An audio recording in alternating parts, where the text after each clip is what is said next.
Question number 93 जो HTET 2022 के PGT physics exam में आया था। तो क्वेश्चन का स्टेटमेंट हमारे पास कुछ इस तरीके से है। स्टेटमेंट के अंदर हम लोगों को ये पूछा गया है कि radio active nucleus can decay by two different processes. The half-life for the first process is T1 and that for second process is T2. Find out the effective half-life of the radioactive nucleus. तो ये radioactive DK concept पे based question हमारा है। तो इसमें हम consideration कर लेते हैं कि हमारे पास कोई भी एक रेडियोएक्टिव न्यूक्लियाई है, suppose x is a radioactive nuclei, और वो डीके होता है वाई न्यूक्लियाई के अंदर। तो ये फर्स्ट प्रोसेस हो गया जिसका इन्होंने दिया है कि जो हाफ लाइफ है वो T1 है। और फर्दर ये जो वाई न्यूक्लियाई है, या इसको यूं समझें कि अलग अलग प्रोसेस में सेकेंड टाइम में एक्स जो है, ठीक है, वो हमारे पास z के अंदर डीके होता है और उस समय जो हमारे पास वैल्यू है वो क्या है, T2 है हाफ लाइफ का। तो ये पूछ रहा है कि इफेक्टिव हाफ लाइफ क्या होगा। तो हम लेट कर लेते हैं कि जो डीके कांस्टेंट है फॉर फर्स्ट प्रोसेस उसको आप अज्यूम कर लेते हैं कि वो लैम्डा 1 है, और सेकंड के लिए आप अज्यूम कर लेते हैं कि वो डीके कांस्टेंट जो है वो हमारा लैम्डा 2 है। ठीक है। तो आपको इस क्वेश्चन में एक तो ये रेडियोएक्टिव डीके लॉ जो था उसको आपको माइंड में करना होगा कि वो किस तरीके से लिखा जा सकता है।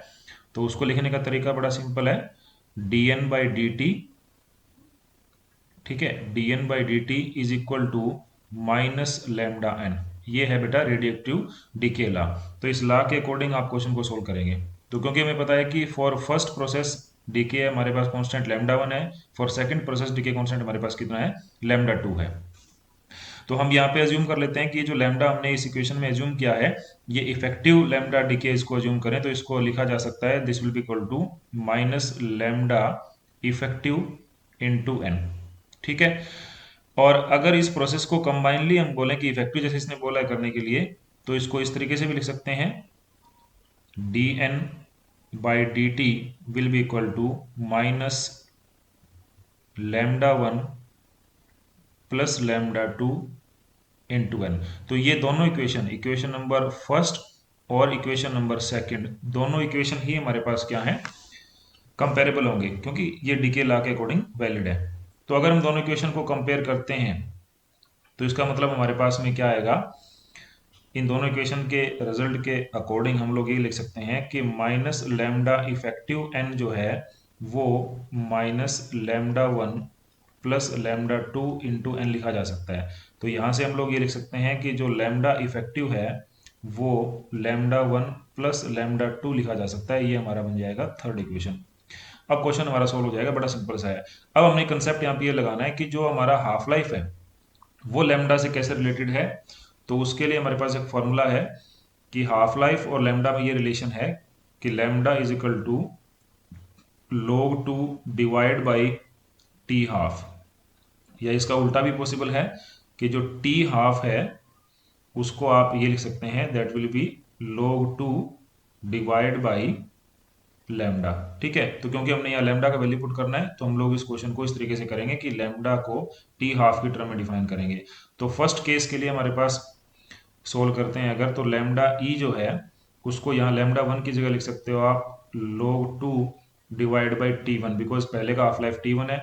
सेकंड के लिए आप लिख सकते हैं log 2 डिवाइड बाई T2, और इसको मैं एज्यूम कर लेता हूँ इसकी वैल्यू को कि सपोज ये हमारे पास आ जाता है log 2 डिवाइड बाई टी, जैसा कि क्वेश्चन के अकॉर्डिंग दिया हुआ है। तो इसका मतलब है ये इसके इक्वल होगा। तो यहाँ से आप log 2 की वैल्यू को अगर कॉमन लें तो ये 1 by T1 plus 1 by T2। अब log 2 से log 2 की वैल्यू को हम कैंसिल कर देते हैं, यानी इसका मतलब ये है कि 1 बाई टी जो है वो किसके बराबर आ गया, 1 by T1 plus 1 by T2। ठीक है। इसको सोल्व कर लेते हैं तो इसका एलसीएम कंसिडरेशन करेंगे तो आपके पास T1 T2, यहाँ आपके पास आ जाएगा T2 प्लस T1। तो इससे T की वैल्यू जब निकालेंगे तो आपके पास T की वैल्यू बन जाएगी T1 T2 divide by T1 plus T2। ठीक है। तो ये हमारा वीडियो का आंसर। अब हम लोग इसके रिजल्ट के अंदर चेक कर लेते हैं कि क्या आंसर हमारे पास ऐसा कुछ मिलता है। तो ऑप्शन नंबर 3 को जब आप देखेंगे T will be equal to T1 T2 by T1 plus T2। ठीक है, तो इस क्वेश्चन का राइट आंसर हमारे पास क्या होगा, ऑप्शन नंबर 3 होगा।